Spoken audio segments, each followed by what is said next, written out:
আম্মা জান আয়েশা রাদিয়াল্লাহু তাআলা আনহা বর্ণনায় বলেছেন, আল্লাহ রাসূল সাল্লাল্লাহু আলাইহি ওয়াসাল্লাম যখন 20 রমাদান চলে আসতো, 21 রমাদানের সময় আল্লাহ রাসূল সাল্লাল্লাহু আলাইহি ওয়াসাল্লাম মাথায় কাপড় বেঁধে নিতেন, কোমরে কাপড় বেঁধে নিতেন। মুহাদ্দিসিন কেরাম এখান থেকে বেশ কয়েকটা বিষয় এখানে এনেছেন। এক অর্থে তিনি ইবাদতের খুব গুরুত্ব দিতেন, আরেক অর্থে তিনি এত বেশি গুরুত্ব দিতেন যে দুনিয়ার কোনো খেলতার ছিল না, সুবহানাল্লাহ। আরেক অর্থে তিনি পারিবারিক স্ত্রী সম্পর্ক মেলামেশা থেকে তিনি দূরে থাকতেন। তিনি এত বেশি ইবাদত করতেন, এত বেশি কাঁদতেন, এত বেশি নিজেকে আল্লাহর কাছে তৈয়ার করবার জন্য নিজেকে এখানে মগ্ন রাখতেন, সুবহানাল্লাহ। কেন এই শেষ 10 রাতে কেন এত গুরুত্ব? কারণ এই শেষ 10-এর ভিতরেই আছে একটা রাত, সে রাতের নাম হচ্ছে লাইলাতুল কদর, সুবহানাল্লাহ। আর আমরা খুঁজি 27 রাত। কত রাত? মানে 27তম রাত, এটাকে আমরা খুব প্রাধান্য দিই। হ্যাঁ, আল্লাহ রাসূল সাল্লাল্লাহু আলাইহি ওয়াসাল্লামকে এই লাইলাতুল কদরকে গুরুত্ব দেবার জন্য, খুঁজবার জন্য ইতিকাফ করতেন, মসজিদে অবস্থান করে নিতেন, নিজেকে মসজিদে আটকে দিতেন। এমন একটা রমাদানের মাস হয়ে গিয়েছিল আল্লাহ রাসূলের সময়ে, শেষ দশকের ভিতরে আল্লাহ রাসূলের ইতিকাফ করতে তিনি একটু জরুরি প্রয়োজনে ইতিকাফ ছেড়ে দেওয়ার কারণে পরের বছরে তিনি এটাকে মিলিয়ে 20 দিন পর্যন্ত ইতিকাফে ছিলেন। আর আমাদের দেশে ইতিকাফের লোক পাওয়া যায় না, কথা বলে না কেন? ইতিকাফের লোক পাওয়া যায় না, ইতিকাফ রাখার জন্য টাকা দাও, অমুকরে আনো, তমুকরে আনো। আর লাগবে তো, কারণ সব শুধু রাজনীতি, প্যাট নীতি, এই নীতি, সেই নীতি, সব নীতি নিজেকে একত্র করে এখানে একটু, ওখানে একটু, এখানে চায়ের দোকানে, ওখানে ওই দোকানে, ওই 11টা মাস তো ওই উল্টা পাল্টা সময়ে জমের মতো কাটিয়েছে। এখন আর বসতে মনে চায় না 10টা দিন। কথা বলে থাকেন, রাগ করলেন? আমরা শুধুমাত্র নিজেদেরকে ইবাদতের বাইরে রাখতে পছন্দ করি, আর সাহাবায়ে কেরাম ইবাদতের ভিতরে রাখতে পছন্দ করতেন।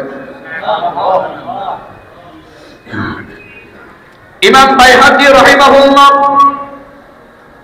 তিনি এই লাইলাতুল কদরকে ব্যাখ্যা করতে গিয়ে তার বর্ণনায় রাসূল আকরাম সাল্লাল্লাহু আলাইহি ওয়াসাল্লামের পক্ষ থেকে, তার সাহাবাদের পক্ষ থেকে একটা হাদিসের ভিতরে তিনি এত চমৎকার ভাবে এটার ব্যাখ্যা করেছেন যে এই রাত হচ্ছে এমন রাত, এই রাতে পরবর্তী বৎসরে ফেরেশতাগণ মানুষদের জন্য কি কি কর্ম করবেন সেটাকে লিপিবদ্ধ করে নিতেন।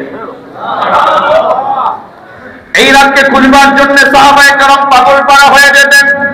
কারণ এই রাত কেমন? আল্লাহ রাসূল সাল্লাল্লাহু আলাইহি ওয়াসাল্লামের কাছে কোরআন নাযিল হলো, লাইলাতুল কদরি খায়রুম মিন আলফি শাহর, সুবহানাল্লাহ। এটা এমন রাত, এই লাইলাতুল কদর, যদিও এটা স্পেসিফিক আলোচনা সামনে করব ইনশাআল্লাহ। লাইলাতুল কদরের রাতের ব্যাখ্যা দিতে গিয়ে আল্লাহ নিজে ব্যাখ্যা দিলেন, ও আমার গোলামেরা শোনো, আমার রাসূল, তার পূর্বে বহু রাসূল, বহু আম্বিয়া ছিল, তাদের উম্মতদের অনেক হায়াত ছিল, তবে তোমাদের হায়াত তো কম দিয়েছি। একটা অর্থ খায়রুম মিন আলফি শাহর, এটা এমন রাত, শোনো, তোমাদের তো 500 বছর, 300 বছর, 1000 বছর হায়াত পাওয়া যায় না, তবে শোনো, এই রাতে তোমরা যদি কোনোভাবে আল্লাহর জন্য নিজেকে কবুল করাতে পারো, শোনো, এই রাতের আমল লাইলাতুল কদরি খায়রুম মিন আলফি শাহর, 1000 মাসের চাইতেও শ্রেষ্ঠ রজনী হলো লাইলাতুল কদর। 1000 মাস, 1000 মাস, আলফ শাহর, 1000 মাসের চেয়ে শ্রেষ্ঠ রজনী। তার মানে এটাকে ক্যালকুলেশন করলে পরে 84 বছর ইবাদত করলে যে সওয়াব আপনার হয়ে যাবে, এক রাতে আল্লাহর কাছে যদি কবুলিয়াত পাওয়া যায় 84 বছর পর্যন্ত ইবাদত করলে যে সওয়াব, তার চেয়ে বেশি সওয়াব আল্লাহ আপনার আমলনামায় দিয়ে দিবে। বেশি বললাম কেন? কারণ এখানে খয়র বলেছেন আল্লাহ, খয়রুম মিন আলফি শাহর, 1000 মাসের চেয়ে শ্রেষ্ঠ, মানে 84 বছরের চেয়ে শ্রেষ্ঠ। সুবহানাল্লাহ, 84 বছর, 84 ইয়ার্স, এটা যেন তেন কথা নয়। আমার ভাইয়েরা, এই রাত এমন রাত, আল্লাহ রাসূল বলেছেন, মান কামা লাইলাতাল কদর ঈমানান ওয়া ইহতিসাবান গুফিরা লাহু মা তাকদ্দামা মিন যামবি। আল্লাহ রাসূল সাল্লাল্লাহু আলাইহি ওয়াসাল্লাম বলেছেন, বুখারীর বর্ণনা, যে ব্যক্তি এই রাতে কিয়ামুল লাইল, রাতের সালাত আদায় করে, তাহাজ্জুদের সালাত আদায় করে, তারাবির সালাত আদায় করে, কিয়াম করে মালিককে খুশি করায় দিতে পারবে, ঈমান এবং ইহতিসাবের সহিত যে ব্যক্তি ইবাদত করবে, আল্লাহ তাআলা তার জীবনের যত গুনাহ আছে সব গুনাহগুলো আল্লাহ তাকে maaf করে দিবে। যেমন তেন মাথা। তো আমরা আমাদের এই দিকে সাধারণত 27 তারাবিকে আমরা বা 27 রজনীকে আমরা গুরুত্ব দেই। তবে রাসূলের যুগে এমনটা না থাকলেও সাহাবায়ে কেরাম, তাবেঈন এবং আলেমদের ভিতরে কতিপয় কিছু আলেম, কিছু সাহাবী, কিছু তাবেঈ কিছু ক্যালকুলেশন করে বলেছেন, সাধারণত ক্যালকুলেশন করে 27 তারিখকে গুরুত্ব দিতেন, যে 27 তারিখে হওয়ার সম্ভাবনা বেশি হয়। হাদিসের ভাষায় যতগুলো সূত্র আমরা পেয়েছি তার ভিতরে গুরুত্বপূর্ণ হচ্ছে সামনের আলোচনা। আল্লাহ রাসূল সাল্লাল্লাহু আলাইহি ওয়াসাল্লাম কি বলেছেন?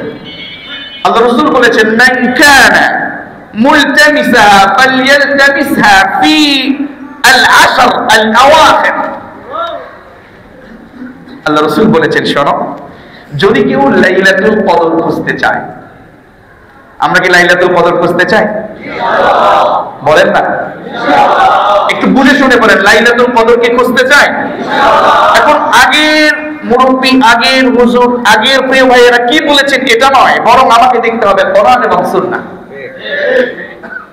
আল্লাহ রাসূল নিজে বলেছেন, মুসলিম শরীফের বর্ণনা 823 নম্বর হাদিস, আল্লাহ রাসূল বলেছেন, মান কানা মুলতামিসাহা ফালইলতামিসহা বিল আশরিল আওয়াখির।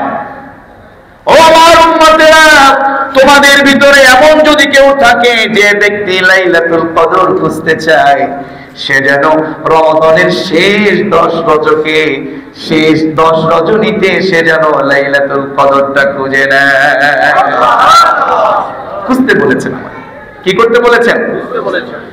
শুধু তাই না, সকল রাত্রিতেই লাইলাতুল কদর হতে পারে। হাদিস থেকে জোর হোক বিজোর হোক হতে পারে। এই হাদিস থেকে প্রমাণ হচ্ছে জোর হোক বিজোর হোক শেষ দশকে হতে পারে। এবার আরেকটা হাদিস, আল্লাহ রাসূল বলেছেন, ইলতামিসুহা ফিল আশরিল আওয়াখির ফাইন দুফা আহাদুকুম আও আজাজ ফালা ইউগলাবান্না আলা সাবঈল বাওয়াকি। শোনো, তোমাদের ভিতরে যে ব্যক্তি লাইলাতুল কদর খুঁজে নিতে চায়, শেষ দশকেই তোমরা লাইলাতুল কদর খোঁজো, এক নম্বর কথা। দ্বিতীয় হলো, যদি কেউ একান্তই দুর্বল হয়ে পড়ো, ফাইন দুফা, যদি অতঃপর যদি তোমাদের ভিতরে আহাদুকুম, এমন কেউ থাকো যে একটু দুর্বল, তাকে আমি বলি, শোনো, সে যেন অন্তত শেষ 7 রাতের ভিতরে লাইলাতুল কদর খোঁজে।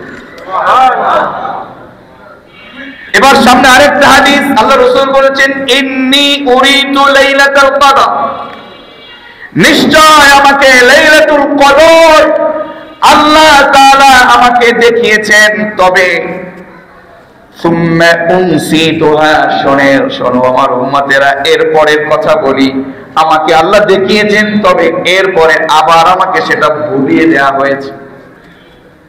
আমি ভুলে গেছি না, উনসিতাহা, আমাকে ভুলিয়ে দেয়া হয়েছে। বুঝলেন আমি কি বলছি? আল্লাহ রাসূল ভুলে গেছে এটা বলে না, যে আমি ভুলে গেছি এটা না, সুম্মা অতঃপর উনসিতুহা, অতঃপর আমাকে এটা ভুলিয়ে দেওয়া হয়েছে। কারণ ওই যে আমরা এক রাত করতে পছন্দ করি, কথা বুঝেন নাই? সুম্মা উনসিতুহা, আমাকে ভুলি, যদিও আরো অর্থ আছে, আমাকে এটা ভুলিয়ে দেওয়া হয়েছে। ফালতাবিসুহা ফিল আশরিল আওয়াখির ফিল ওয়াতর, এবার তোমাদের জন্য আমি একটা মেসেজ দিয়ে যাই, ও আমার উম্মতেরা শোনো, যেহেতু আমি ভুলে গেছি,